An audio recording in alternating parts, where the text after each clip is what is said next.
Today is our third and final explanation workshop before the tournament in April. Today, we will cover key strategies leading towards checkmate and also learn how to play with the timer, which is very important in rapid chess, the version we will play in the tournament. Next week, we will have that very special Q&A workshop in which we will answer all of your quizzical questions. Without further delay, let's get straight into it.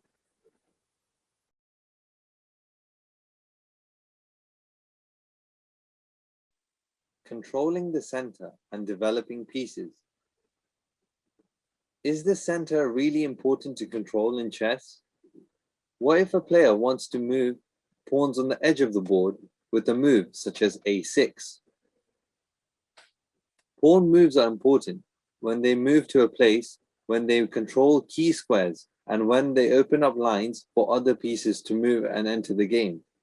The pawn on a6 doesn't control any important squares after this move, and it only allows the rook to move to a7, not exactly improving its position. When the opponent doesn't want to control the center, don't be shy. Let's take control of the center ourselves with the move to d4. White's pawn duo control key squares in black's camp: c5, d5, e5, and f5, making it difficult for black to activate pieces on these squares. If black continues to make meaningless moves such as h6, black has no control of the center.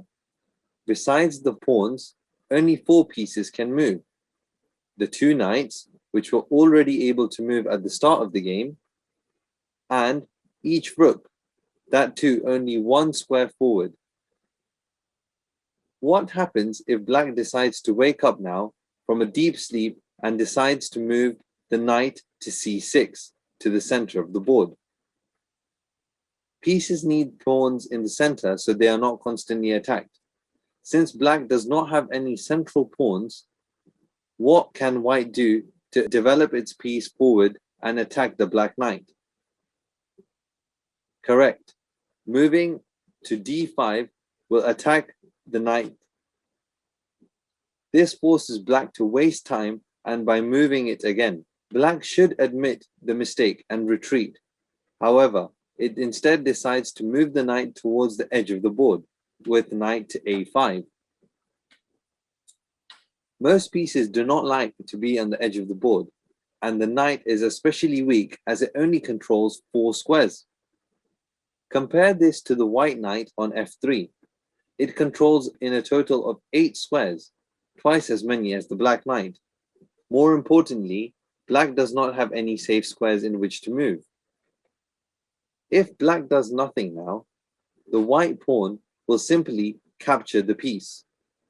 So after knight to c4, black's knight has already moved 3 times, and white can now develop a piece and win the black knight.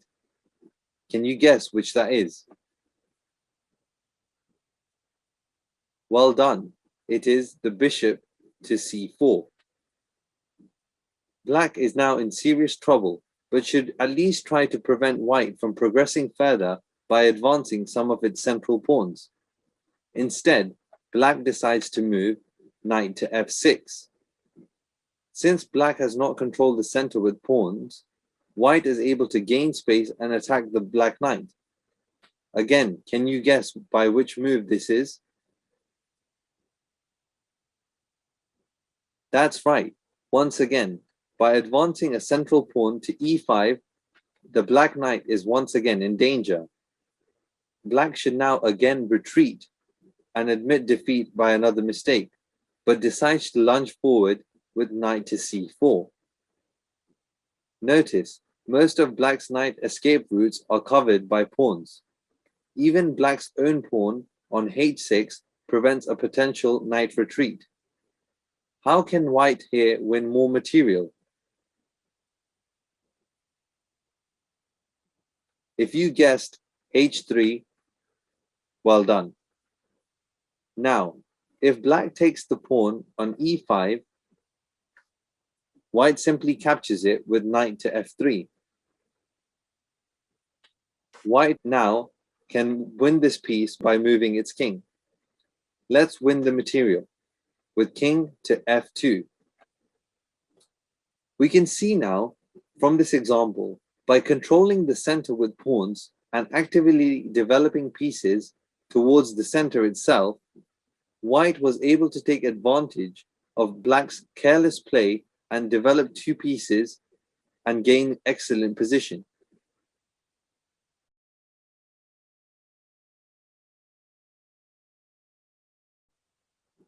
Let's move on to assisted checkmates. An important part of checkmate is that a king cannot move to a position when it will be in check again after making the move. Let's have a look at an example now. White's queen puts Black in check. Notice that White's queen is protected by its pawn on f6. If the king took the queen, then the pawn would capture the king. However, as we have just learned, the king is never allowed to play a move where it puts itself in check. So in this position, the king cannot escape or capture another piece or be defended by another piece. Therefore, it is checkmate. Let's have a look at another example. In this position, Black has no legal squares in which to move its king into. Notice, both the white knight and queen join together on g8 right next to the king.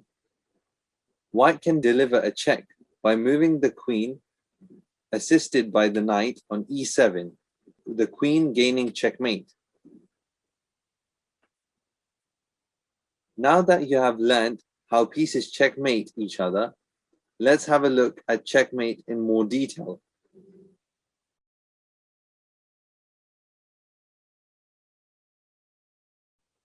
Checkmate with two rooks. It is very rare to see checkmate with just one piece. It normally requires several pieces to finally surround the king, making it unable to move and achieve checkmate. One of the most important examples of this is checkmating with two rooks, sometimes called the rook roller or the ladder checkmate. Let's see how this works. In this position, notice that the rook on c2 controls the entire c file. This means that the black king cannot enter the entire c file as long as the rook is there. The rook now on d1 checks the king. And now, since the king cannot move to the c file and is being attacked on the d file, we'll have to move to the e file. Notice that the rook turns the king towards one side of the board, cutting off the king line by line. Let's watch the rook rollers roll the king up to the edge of the board and deliver checkmate.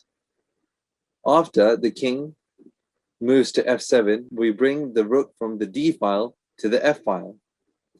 Then, once the king moves to the g file, we move the rook to the g file. And finally, now that the king has run out of files in which to move, h1 gives us checkmate. The rook roller technique does not only work in files, but also works in ranks. Now, let's have a look. Notice that the rook on h4 covers the entire fourth rank. Now, we will move the other rook to g5, covering the entire fifth rank. The king is forced to move upwards. Let's see how the king is rook rolled all the way to the edge of the board. We move the rook to h6. The king moves to the seventh file. We move the rook to g7. The king finally moves to the last rank of eighth. And now the next move, rook to h8 equals checkmate, as the king is unable to escape both the files and ranks.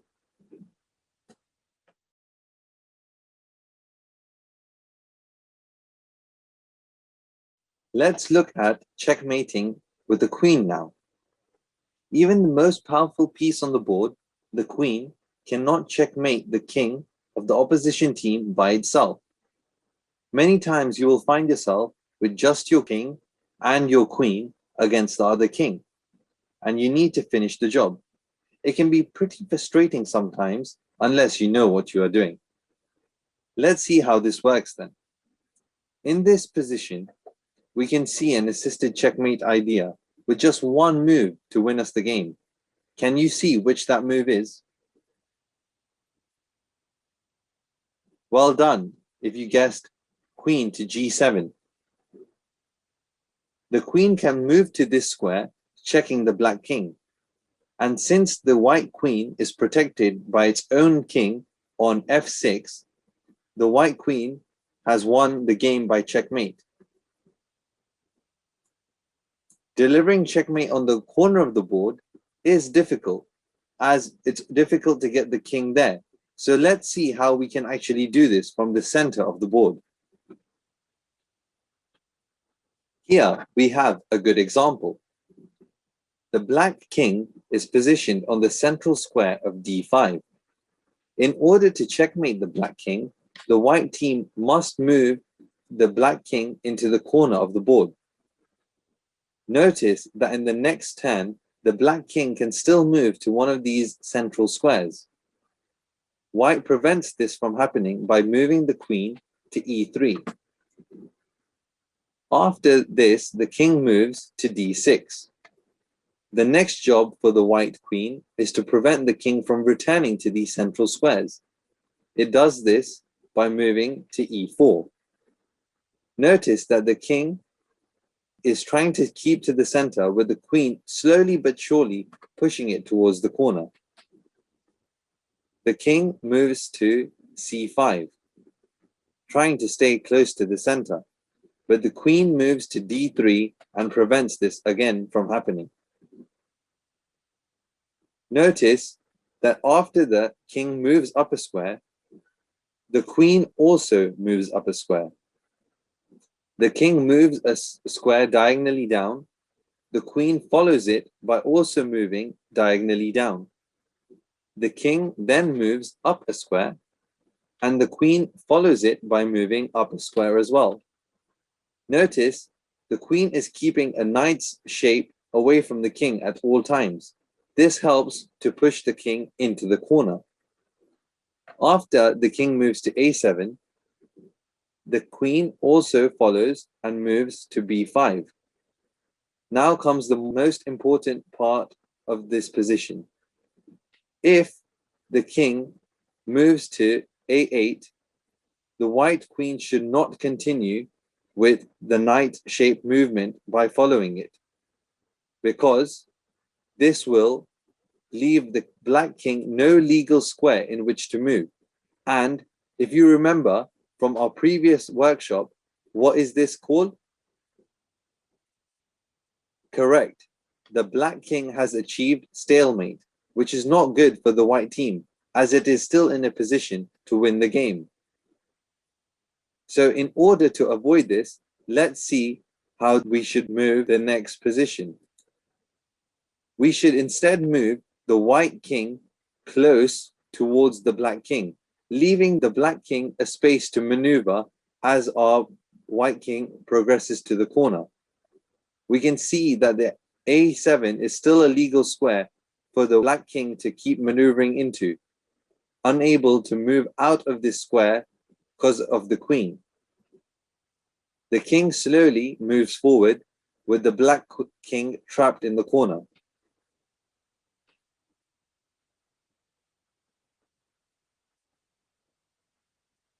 Now that the white's king is close to the queen, you can find an assisted checkmate in this position. Can you guess what it is without me telling you? That's right. The queen to b7 is checkmate. The white king has assisted the white queen in achieving the checkmate. By pushing the king slowly to the corner, we are able to achieve this.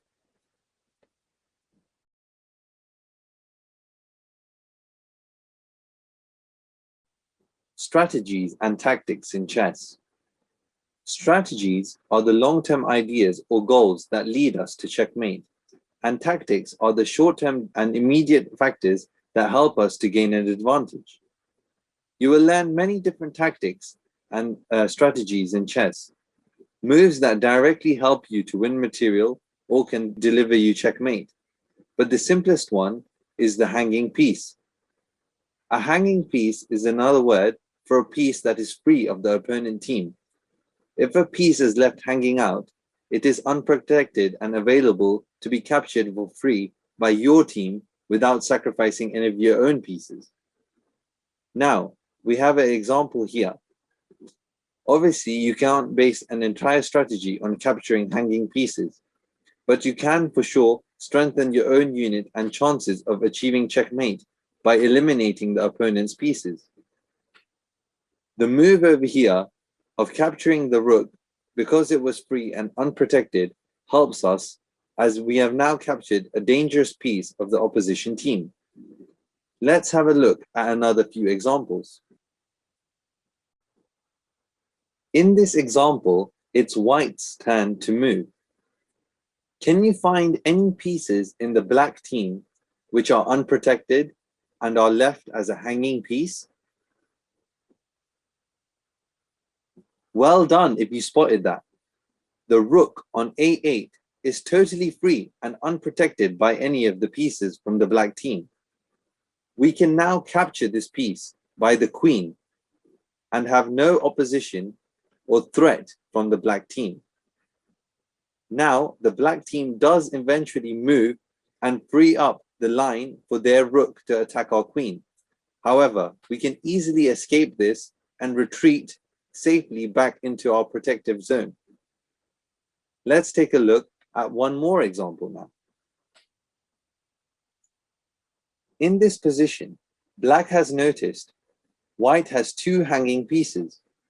These are the rook on d2 and the knight on a3. So black decides to attack both pieces at once by moving its queen to a5. One way to avoid hanging pieces is to always ask, is the move I'm making to the square a safe piece, a safe square? Is it protected by other pieces? Something black has not been able to do here. Black didn't ask this question and hasn't realized its queen is now in a hanging position and is unprotected by another piece.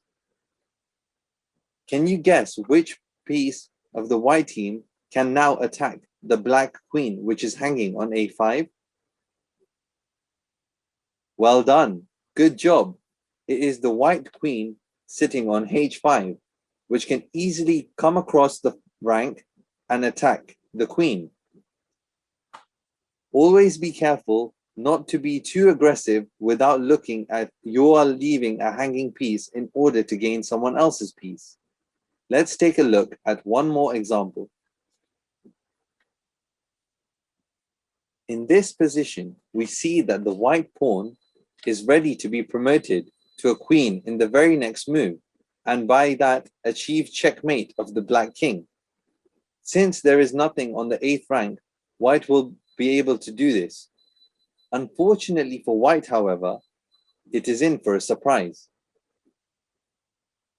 After being promoted, it is expecting the rook to take a position and protect its black king.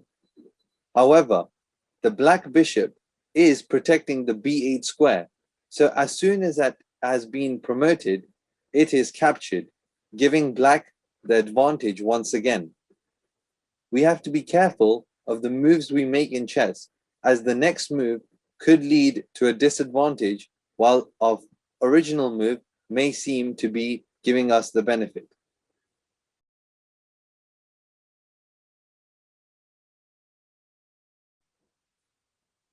How to improve decisions and play with the timer. In chess, there are many different versions of how to play. Some games are played with no limit. However, in the tournament we will be participating in April, there will be a set time to compete. It is important that you do not run out of time, as this will give your opponent a victory by default. Also, it is important not to play with too much speed without thinking, as therefore mistakes can be made easily. The key is to find the right balance. The first way is to practice some very simple openings in chess, like we did with controlling the center. This will aid you in directing and controlling the game in one way. You will have to spend less time thinking of decisions to make, as you have already been practicing what you are going to do next. Moreover, if you control the rhythm of the game from the beginning, as we saw with controlling the center, your opponent will be spending more time thinking. Another way to be efficient is also to save time by thinking of some moves ahead. While this may be hard as you have just started playing, you can start with small baby steps. Once you have made your move, you should think about the next move you will make after your opponent's. Now, while your move may be dependent on what the other player does, you can still have a couple of options in mind. Just this small adjustment will help you to think ahead of the game and give you more time and help you win the game easily. Well done, everyone. We have completed our workshops from week 1 to week 3. Next week, we will look at covering some Q&A questions that you have sent in to us. Look forward to seeing you all then. Till then, Jai Swaminarayan.